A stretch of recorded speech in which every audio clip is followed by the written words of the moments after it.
চেহারা মুবারক এত সুন্দর,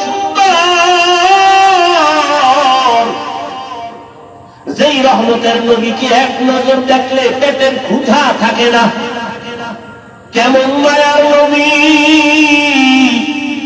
যেই রহমতের নবীকে একটা নজর দেখার জন্য গর্তের পিপিলিকা কান্না করে। কেমন মায়ার নবী আবার, যেই রহমতের নবীকে দেখার জন্য গর্তের সাপ অপেক্ষা করে রহমতের নবীরে দেখবেন। কেমন মায়ার নবী আবার, রহমতের নবী রাস্তা দিয়ে যখন হাঁটে দুই পাশে গাছগুলো নত হইয়া নবীর সালাম দেয়। রহমতের নবী যখন রাস্তা দিয়ে হাঁটেন জঙ্গলের প্রাণীরা বারবার আমার নবীর সালাম জানায়। নবীজি খেজুর গাছের সাথে ট্যাক লাগায় খুতবা পড়েন। কিছুদিন পরে সিদ্ধান্ত নিলেন না, এটা বাপ নতুন একটা খুতবা দেয়ার মিম্বর বানাবে। বুখারী শরীফের ইবারত, খেজুর গাছ কান্না শুরু করছে। সাহাবায়ে কেরাম বলেন মানুষের কান্নার মতো খেজুর গাছ থেকে, মরা খেজুর গাছ থেকে কান্নার আওয়াজ। রহমতের নবী বলেন খেজুর গাছ কেন কাঁদে? আমি কি দোয়া করবো তুই জিন্দা হবি, তোর কাছে খেজুর হবে, উম্মতেরা খাবে। খেজুর গাছ বলে না ইয়া রাসূলুল্লাহ, এই দোয়া চাই না। কেন কাঁদো? বলে আপনার বিরহের বেদনায় কান্না করি। কি চাও? বলে এখানে জানাজা পড়ায়া দাফন করবে, হাসরের ময়দানে আপনার সাথে জান্নাতে থাকতে চাই। নবী উস্তুনে হান্নানা আজহাজ রে রাসূল নালামি জাদ হাম চুয়ার বাবুকু। রহমতের নবীর জন্য জঙ্গলের প্রাণীরা, নদীর মাছ এতটাই পাগল। কপাল খারাপ, আমরা মুসলমান হয়ে সেই নবীরে চিনতে পারলাম না। এরে নবীর আশিক, রহমতের নবীর শরীর মোবারকে মশা মাছি পড়া হারাম। আম্মা জান আয়েশা রাদিয়াল্লাহু আনহা বলেন নবীর শরীর মোবারকের ঘাম আমি বোতলে ভরে রাখতাম, আতর হিসাবে আমরা নবীর ঘাম ব্যবহার করতাম। কেমন রহমতের নবী আমার, আজও সেই নবী মদিনাতুল মুনাওয়ারা জিন্দা নবী, উম্মতের মায়ায় কান্না করে। এর নবীর উম্মতের দল আজ আমার নবীর বিরুদ্ধে এত অত্যাচার, এত ষড়যন্ত্র, মুসলমানের উপরে হামলা শুধু কালেমার কারণে, রহমতের নবীর উম্মত হওয়ার কারণে না হয় ফিলিস্তিনের মুসলমানের অন্য কোন অপরাধ নেই। তুমি আজকে 3 বেলা খানা খাও, কত আরামে ঘুমাও। ফিলিস্তিনের মুসলমান রমজান গেল সাহারি খেতে পারে না, ইফতারি নাই। মায়ের সামনে সন্তানের জবাই করে, সন্তানের সামনে মা বাবাকে জবাই করে, ধর্ষণ করে। এরে সন্তান, মা বাবারা, একটা সন্তান অসুস্থ হয়ে গেলে তোমার ঘুম আসে না, সন্তান অসুস্থ পাগল হয়ে যায়। অথচ ফিলিস্তিনের মুসলমানের অবস্থা দেখলে কোন মানুষ স্থির থাকতে পারে না রে বাবা। আসলে আল্লাহর ভয় অন্তরে নাই, নিজের মধ্যেই ঈমানের দুর্বলতা। কয়দিন আর দুনিয়ার এই বাহাদুরি রে বাবা, এখনো সময় আছে, তওবা করো।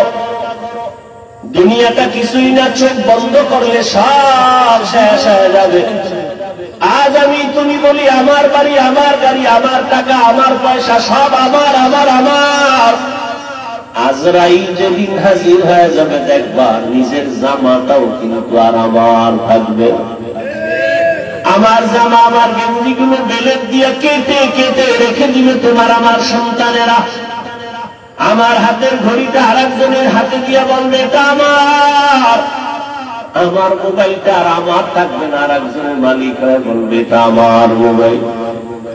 আমাকে 3টা কাফনে পেঁচাইয়া ঘর থেকে বিদায় করে দিবে।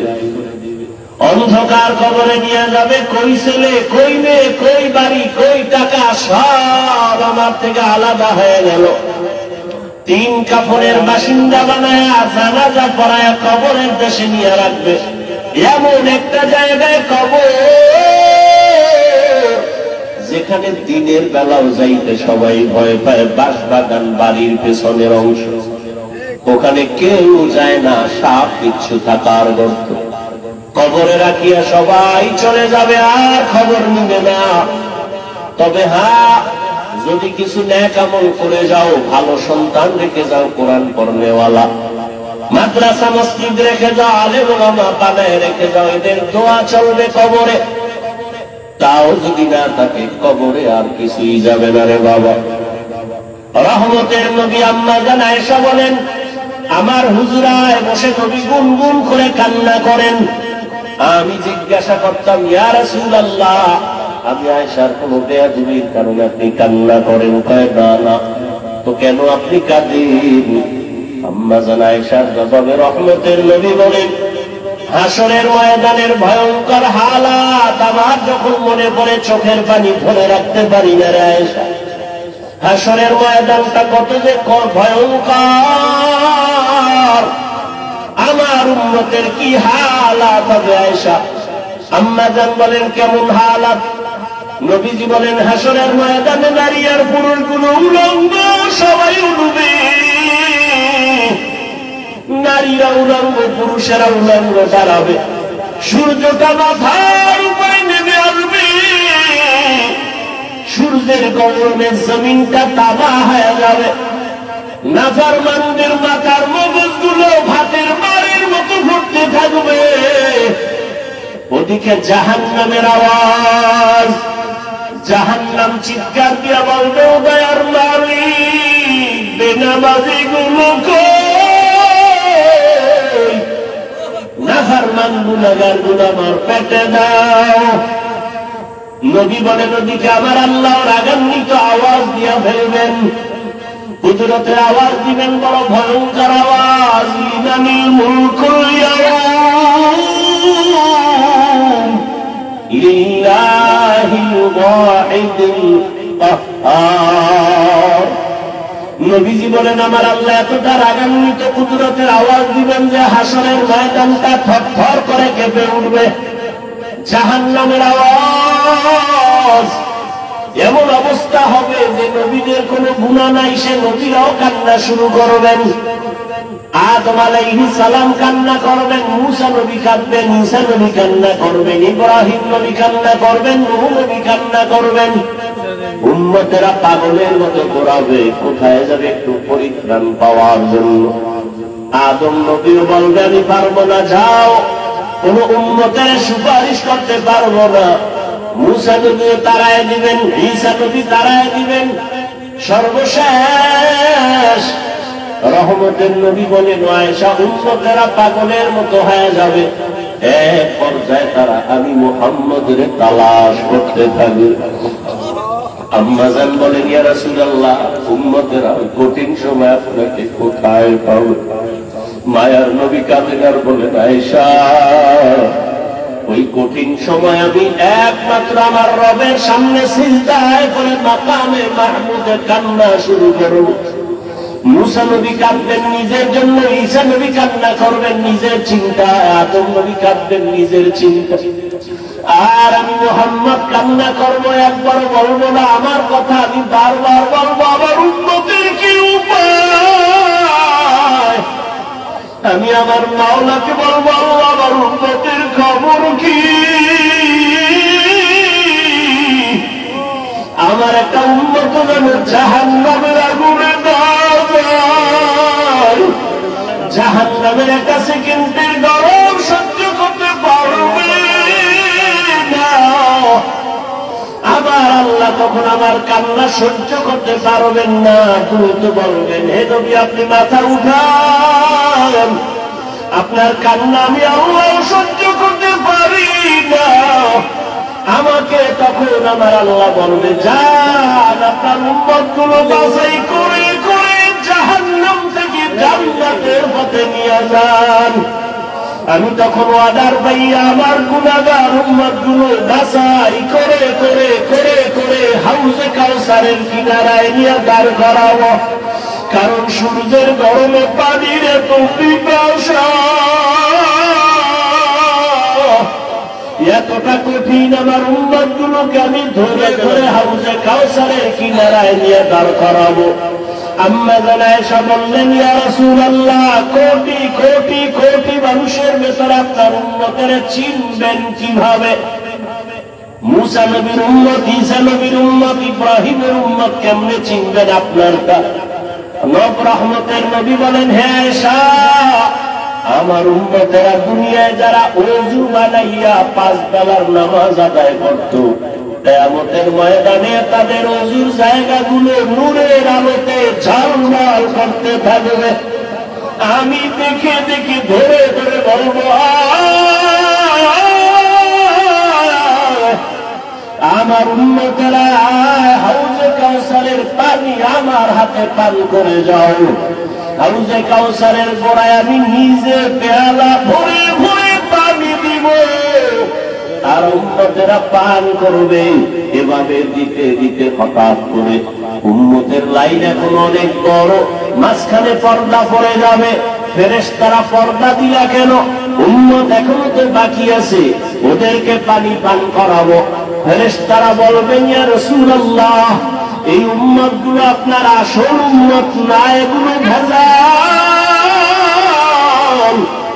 আপনি দুনিয়ার থেকে বিদায়ের পরে এই উম্মতগুলো জাহান্নামের পথে চলতে চলতে এতটাই বেপরোয়া হয়ে গেছে, নিজেও নামাজ পড়ে নাই, অন্য নামাজ পড়তে তাও পছন্দ করে নাই, নিজেও দাড়ি রাখে নাই, অন্য দাড়ি রাখবে তাও পছন্দ করে নাই, নিজেও হালাল খায় নাই, অন্য হালাল খাবে তাও পছন্দ করে নাই। রহমতের নবী বলেন, আয়েশা, তখন আমি রাগান্বিত হয়ে বলবো, সহকান সহকা লিমান গায়্যারা মিন বাদি।